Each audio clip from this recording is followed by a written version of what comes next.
So Porsha and Simon, they've been going back and forth, right? And you know, this whole thing about the house. The house is you know, the prenup allegedly states that within 30 days of a filing, Simon Guobadia has to move out of the home. I guess that's why he's saying why his kids are displaced and homeless. And it's really interesting. So, and I believe she can stay in the house for up to 2 years. I'm assuming, I'm guessing. Okay, this is all allegedly. So listen, what's really funny is the fact that all last week they were going back and forth and back and forth and back and forth. And now she's on Instagram and on Memorial Day partying at the house. She is partying in Simon's mansion. Okay, Porsha is partying in that mansion while his kids are homeless. What kind of evil woman is she, y'all? Oh my God. Hey y'all. Okay, listen. Today is the last day of Go Naked's Memorial Weekend sale. My Go Naked is wet right now, but tell them, Lauren. Go Naked Memorial Day sale. Use code Memorial24. Oh wow, I didn't even know the code. But anyway. Okay, that's Simon's backyard. Anyway, check the code in the caption and yeah, good job. Side wide. Side wide.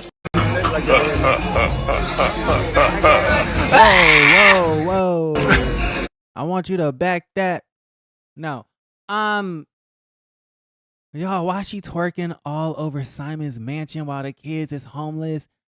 Porsha, this ain't a good PR move, sis. What are you doing? What is you doing? Are you twerking in them kids' home? Child, it's a whole hot damn mess. Y'all let me know how y'all feel about the situation in the comments down below. I just thought that shit was funny. I think it's funny. All right, moving right along. Angela Oakley. So, this lady right here, she's married to Charles Oakley. I believe he was an NFL player, if I'm not mistaken. She's going to be the new cast member onto the Real Housewives of Atlanta. It's really interesting. She posted like this clip of her like a boomerang, which kind of shows her age because you know what they say, right?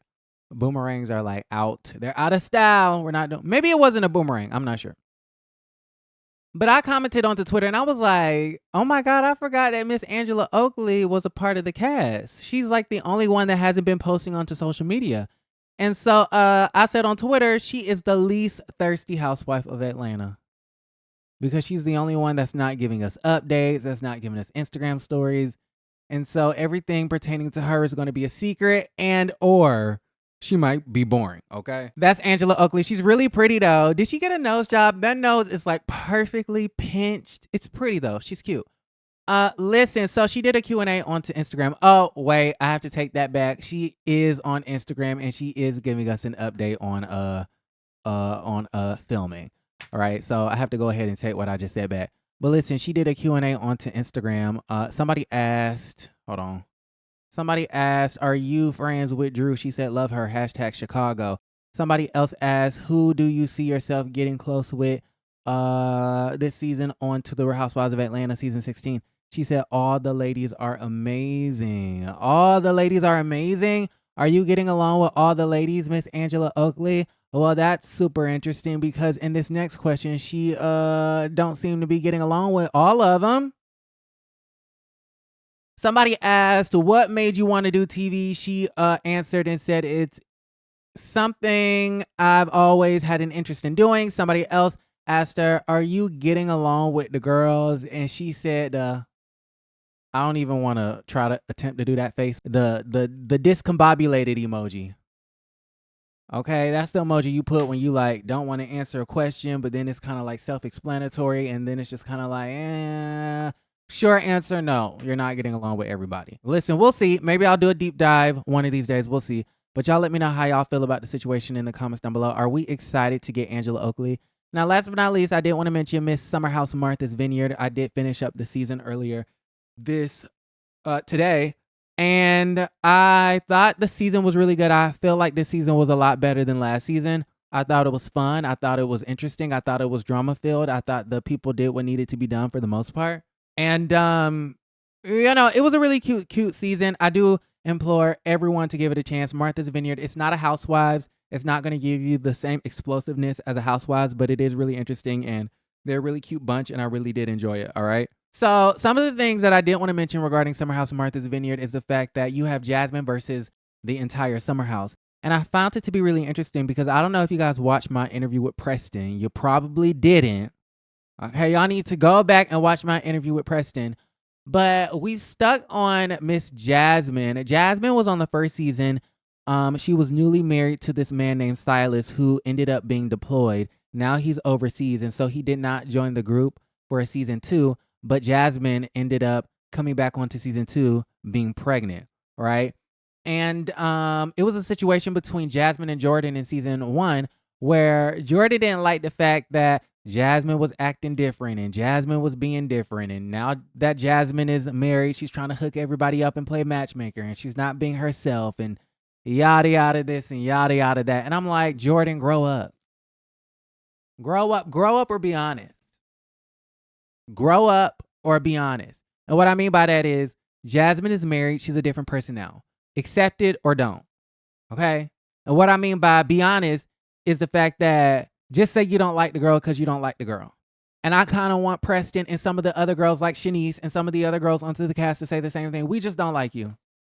Because during my interview with Preston, I was so confused. I'm like, okay, Preston isn't, he's cool with Silas, that's his frat brother. But then I found out during the reunion that they're not even cool right now. So I was like, that was, okay.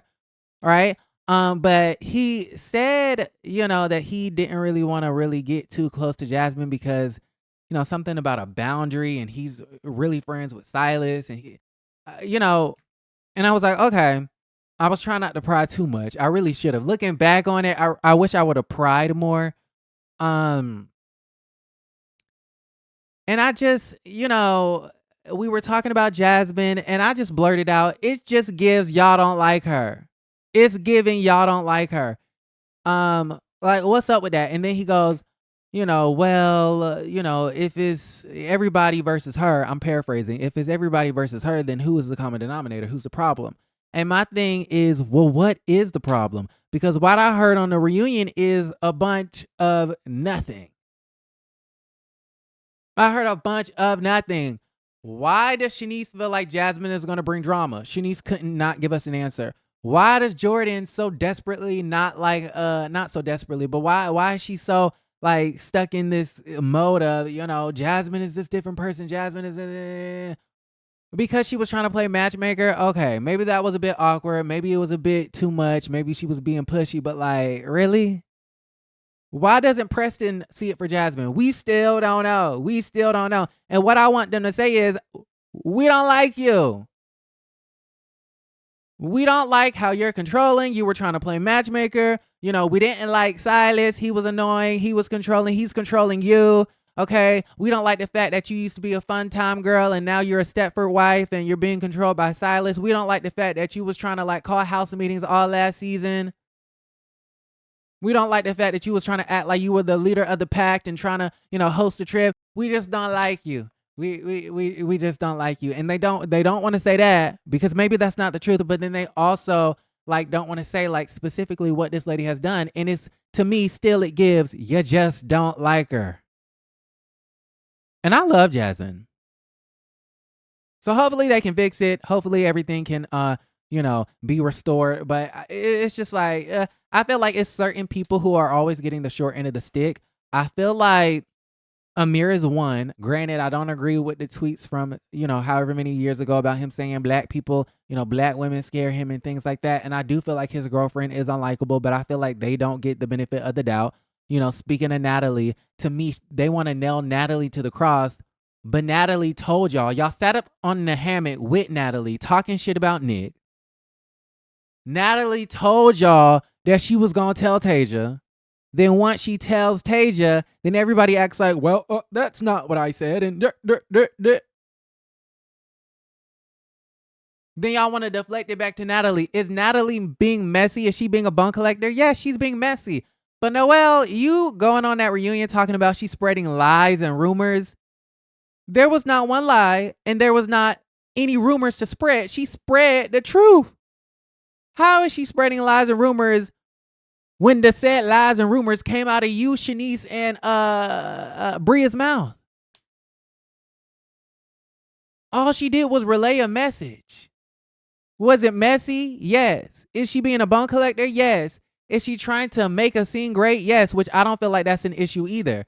I think Noelle did an interview and she was saying, yeah, I think Natalie was just trying to make a moment for TV. She was trying to make a scene. She was trying to be a part of like a scene, a good scene. She wanted to produce a good scene. Okay, and we're on a TV show. Hello. That is one thing. And that's another conversation that me and Preston had. And I know people don't agree with this. And I know Preston doesn't agree with it.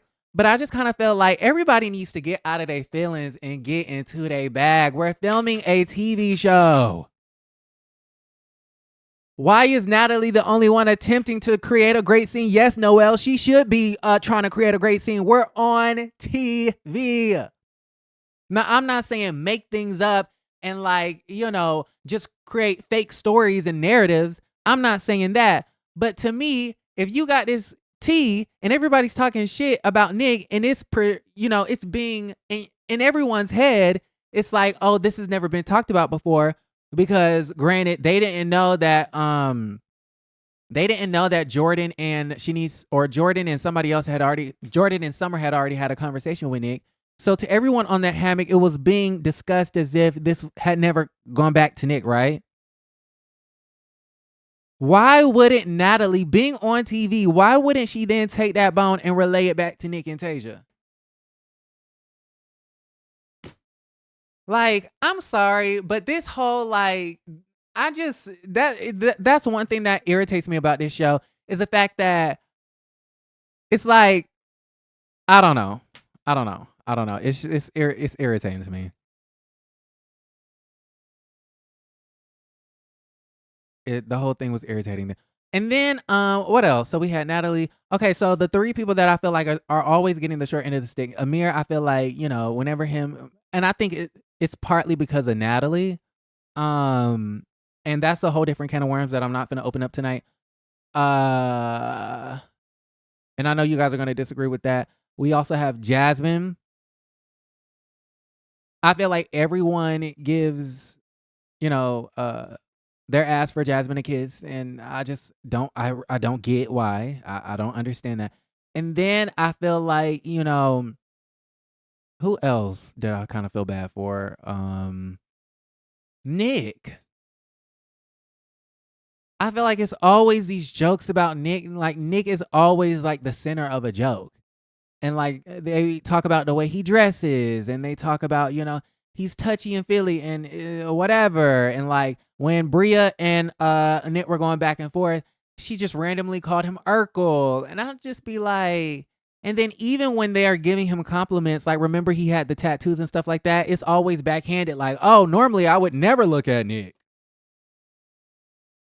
But all of a sudden he has these tattoos. Oh, okay, Nick.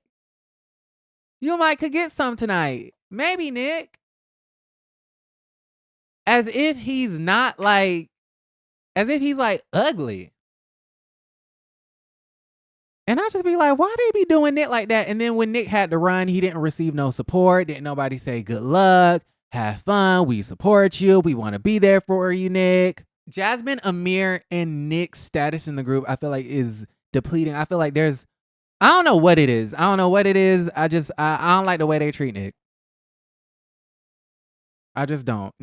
And I wish they would be honest with him. I feel like whenever this conversation about Nick being handsy or touchy or flirty or what have you, inappropriate, it's like they talk shit behind his back, but then when they're forced to confront him, it's like, no, I didn't say that. No, you didn't do anything to me. No, that's not how it came across. No, yes. Stop trying to sugarcoat the truth.